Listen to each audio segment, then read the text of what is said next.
At the foot of Mount Maharok, among trees that seemed to whisper ancient names to the wind, there lay a valley not found on any modern map. The few who knew of the place called it the Whispering Vale, because of the voices heard on foggy nights, as if time itself were telling secrets to those bold enough to listen. It was there that Elian, a young librarian and apprentice archivist, arrived with a worn leather backpack and an anonymous letter in hand. The letter, written in a script that seemed to float above the paper, said only, "Find the book that writes itself. It writes the truth that has not yet happened." Elian didn't know what to expect, but his heart beat with the anticipation of something he never knew he had been searching for.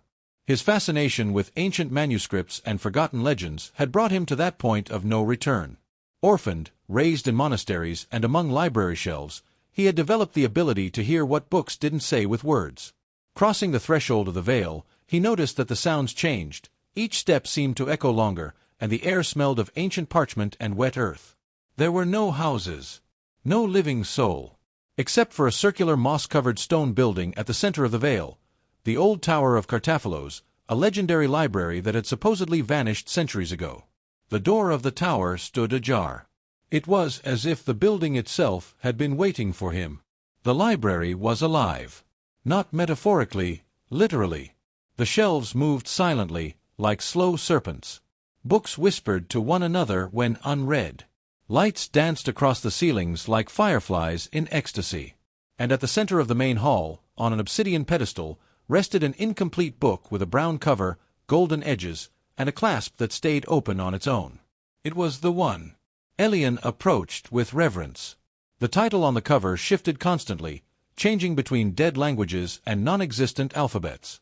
When his fingers touched the first page, words began to appear on their own.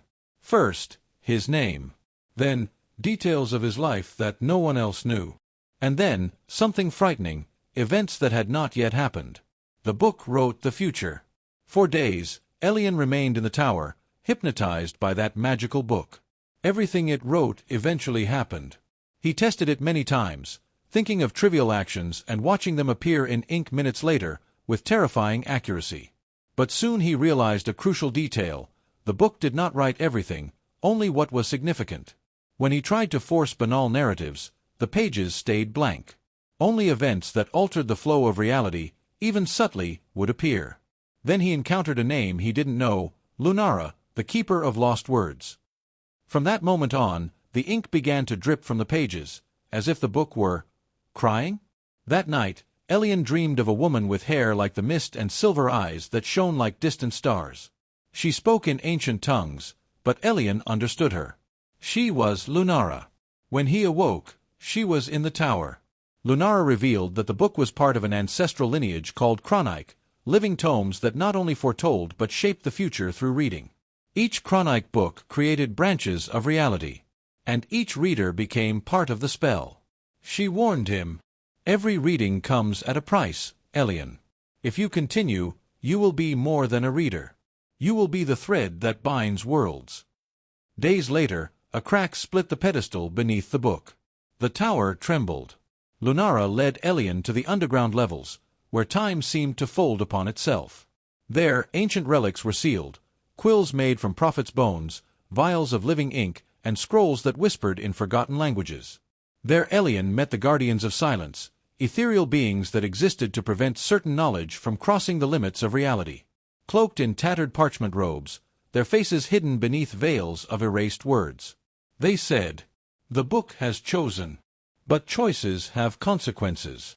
The pages began turning on their own. The book wrote without pause, and its energy seeped through the tower's cracks like hot vapor. The sky darkened. A whirlwind of letters formed around the veil, erasing the paths of return.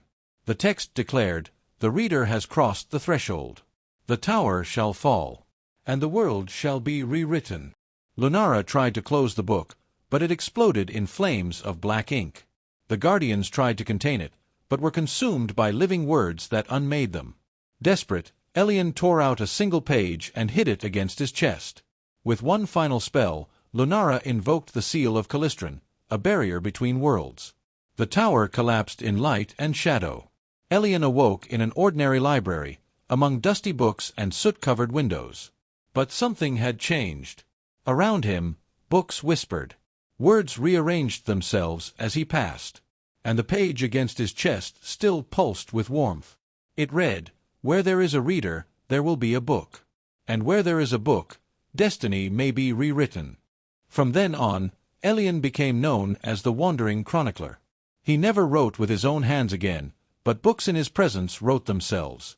Stories emerged where there was no paper. Hidden truths revealed themselves between the lines of reality. Some say he went mad, others that he became the new author of the world. Some claim to have seen him at book fairs, touching books that rewrote themselves instantly. But those who meet him are never the same. For the book that writes itself is not finished. Years passed, and rumors began to spread to other parts of the world. Cities where statues told unheard stories, schools where blackboards wrote answers before questions were asked, libraries where books gained new chapters spontaneously.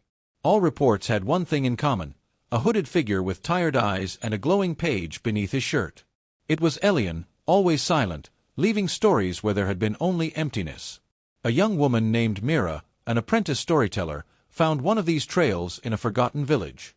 Curious and brave, she decided to follow it. She carried only a blank notebook, but the pages began to fill themselves from the first step of her journey. The words formed messages for her. The book is not an object. It is a calling. And you have been chosen. Mira found Elian on a hilltop where the clouds looked like parchment. He awaited her, as if he knew. Without a word, he handed her a quill made of black crystal and vanished into the wind. The book that had once been his now floated before her. But it was blank. With trembling hands, Mira touched the cover. Words began to appear. "This is the beginning of your story." Now, she was the new chronicler. And the book once again wrote. But this time, not only the future.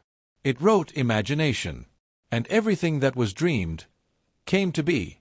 The end for now.